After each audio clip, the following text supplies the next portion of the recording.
se voit à la naissance tout de suite. Hein, ça, c'est dès que l'enfant vient au monde, on le voit. Et il y a le TCAF.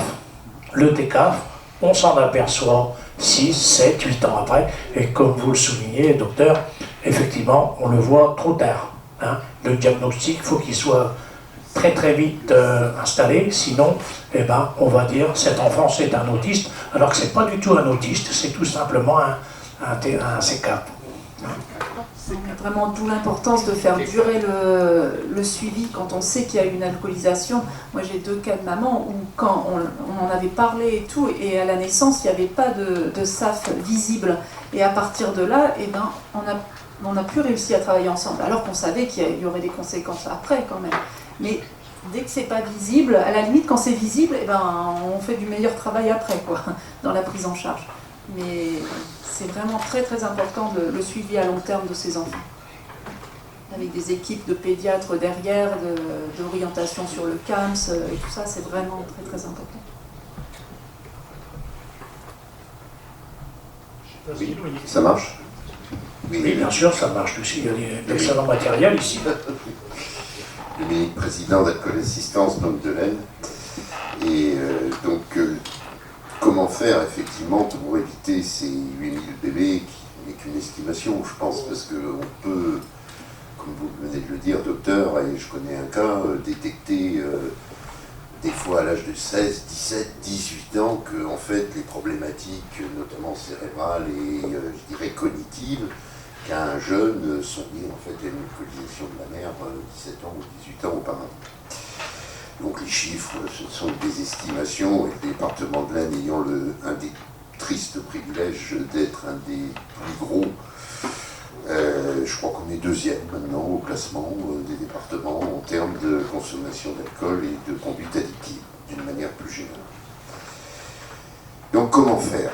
Alors, tout à l'heure, j'ai entendu un témoignage en disant mais les femmes ont du mal à avouer qu'elles boivent de l'alcool. Alors bien sûr, il y a 2 facteurs. Un facteur, je dirais, qui est culturel, parce que un homme qui boit, bien, ça fait partie de la culture de ce pays, mais une femme qui boit, ça a toujours été dans l'histoire. Une mère, qui plus est une mère, c'est vraiment la mère épouvantable, etc., etc. Donc il y a un poids, je dirais, culturel qui fait que la femme a plus de mal à avouer la consommation d'alcool que l'homme. Et puis, il y a un deuxième phénomène, alors là, qui est partagé, je dirais, entre les hommes et les femmes, que nous, moi ça fait 22 ans que je suis des gens qui ont des problèmes addictifs, il y a effectivement ce que tous les professionnels de santé aussi connaissent par cœur, le phénomène de déni. Bien.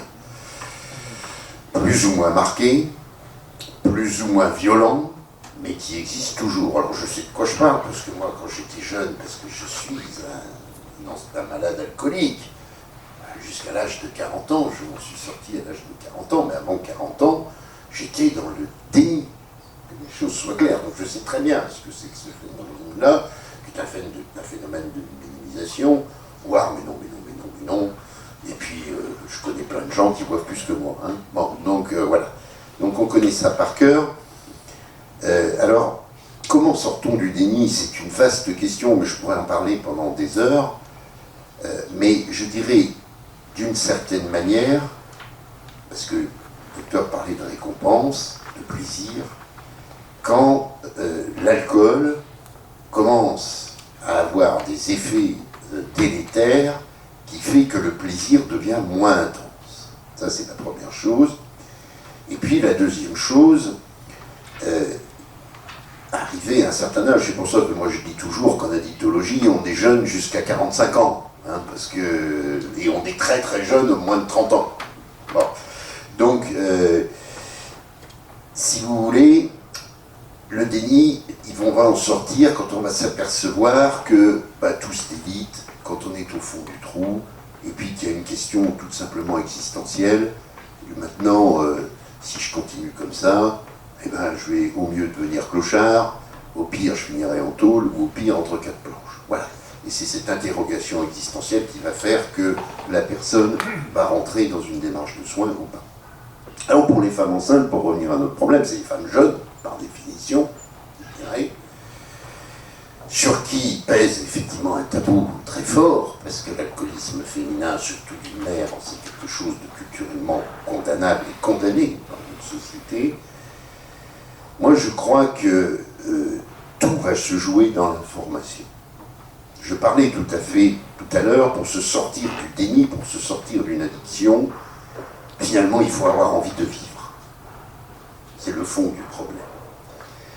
Mais une femme enceinte, sous réserve qu'il n'y ait pas de déni de grossesse, bien évidemment, parce que là, on est dans une autre problématique. Si elle est bien informée, elle a envie de vivre, elle a envie de faire vivre.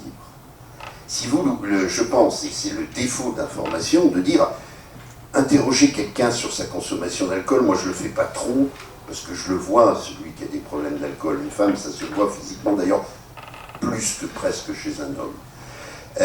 Ça ne m'intéresse pas. Mais par contre, lui dire, attention, votre bébé, si vous buvez pendant la grossesse, il risque d'avoir des malformations graves qui va traîner toute sa vie. Moi, je suis persuadé que si cette information est faite au niveau de la femme enceinte, alors après, il faut l'accompagner. Et nos associations sont là pour ça. C'est-à-dire que, comme je le dis toujours, et de plus en plus, l'addiction, ça se soigne, surtout à l'alcool, par de l'eau, par des mots, par de la bienveillance et de la patience. Et nos associations, elles sont là pour accompagner. Alors le monde médical a sa part, bien évidemment, mais il ne peut pas tout faire. Hein, parce que le lien social, c'est aussi à travers nos associations qui va se créer. Donc moi je dis simplement, pour les femmes enceintes, oui, quelque part, en tout début de grossesse, je dirais presque systématiquement, il faut insister sur ce que vient de dire notre ami Gérard, c'est-à-dire sur tous les dégâts que peut faire l'alcool sur un fœtus. Et puis, quand on a des doutes, effectivement, il y a des prises de sang qui peuvent montrer déjà un certain nombre de choses, mais effectivement, parler, parce que la parole, c'est quelque chose de fondamental dans ce domaine-là. Voilà ce que je voulais faire comme observation, mais ce qu'on fait aujourd'hui est important.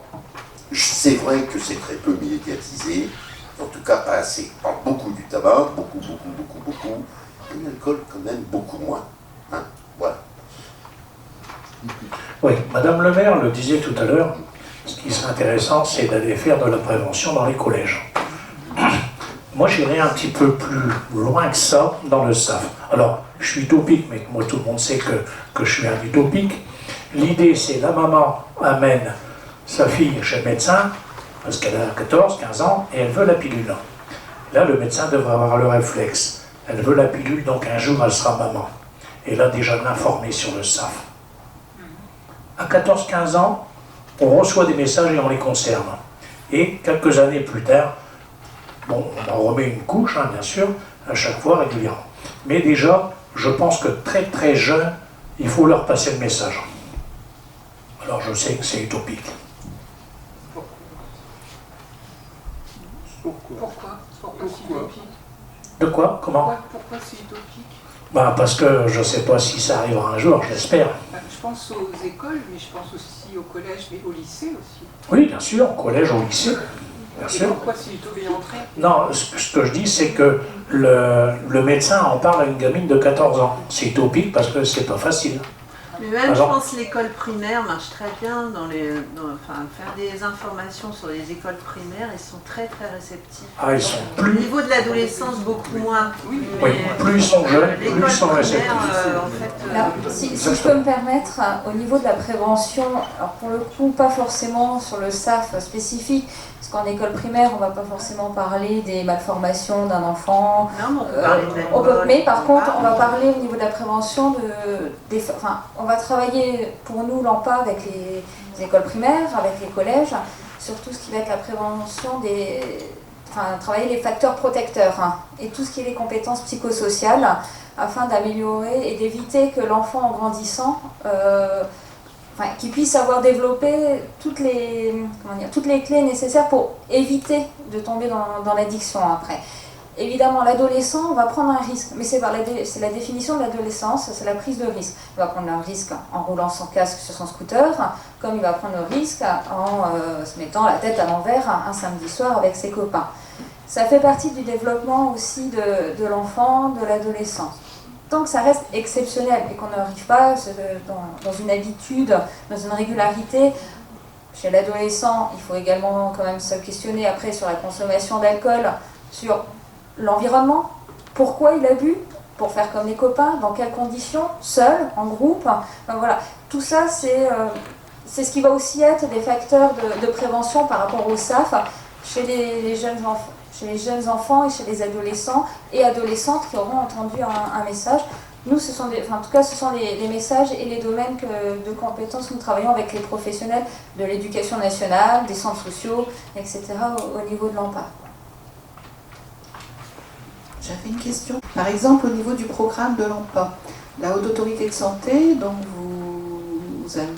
il y a un programme mis en place au niveau de la périnatalité, ce qui est bien tout compris, avec différents axes. C'est ça, tout à fait. Voilà. Et ensuite, au niveau de Madame qui est puéricultrice, au niveau de l'établissement de Saint-Quentin, les dépistages, la prévention, quels sont les moyens que l'on vous alloue pour pouvoir répondre à votre mission de service public qui est donc de prévenir le SAF, d'accompagner les mamans? Avez-vous suffisamment de temps? Êtes-vous suffisamment nombreux en personnel dans cette période si difficile au niveau de la santé par exemple? Est-ce que vous avez les moyens et financiers et humains pour répondre à vos missions? Parce que je travaille à l'hôpital public et je sais qu'il faut faire beaucoup avec très peu. Donc, alors déjà, à la base, c'est quand même s'intéresser à l'addiction, c'est quand même, on va dire, personne dépendant. Mais après, on développe toute une équipe autour de soi. À l'hôpital, pour ma part, là depuis quelques années, on m'a donné les moyens d'acquérir un mi-temps pour la prise en charge de ces mamans-là. Alors tout produit, je ne parle pas que du. Et l'année dernière, on a répondu à un appel à projet, alors plus grossesse et tabac. Et donc là, on nous a alloué des moyens qui vont permettre de développer, avec deux sages-femmes qui vont pouvoir travailler, on va travailler ensemble, avec moi, deux sages-femmes, donc avec des consultations bien privilégiées pour la prise en charge du tabac, des permanences, il y a vraiment, donc il y a des moyens qui sont donnés. Mais si on parle tabac, de toute façon, on va parler alcool aussi. Mais voilà, moi quand vous dites on va... moi je ne différencie pas les produits, donc ça a toujours été, et on l'a dit, même quand on a répondu à l'appel à projet, ça a été très clair que c'était tout produit. Il n'y avait aucune raison de... Donc oui, des moyens, il y en a qui sont... En tout cas, il y a une prise de conscience de l'importance de l'accompagnement, et que ça soit, et ça l'ARS, ça a été une demande de leur part sur le tabac de suivre jusqu'au 1 an de l'enfant. Donc ça c'est vraiment très très important comme message, c'est qu'on puisse suivre dans la durée. Donc oui, ça se développe et il y a des moyens qui commencent à être mis en place.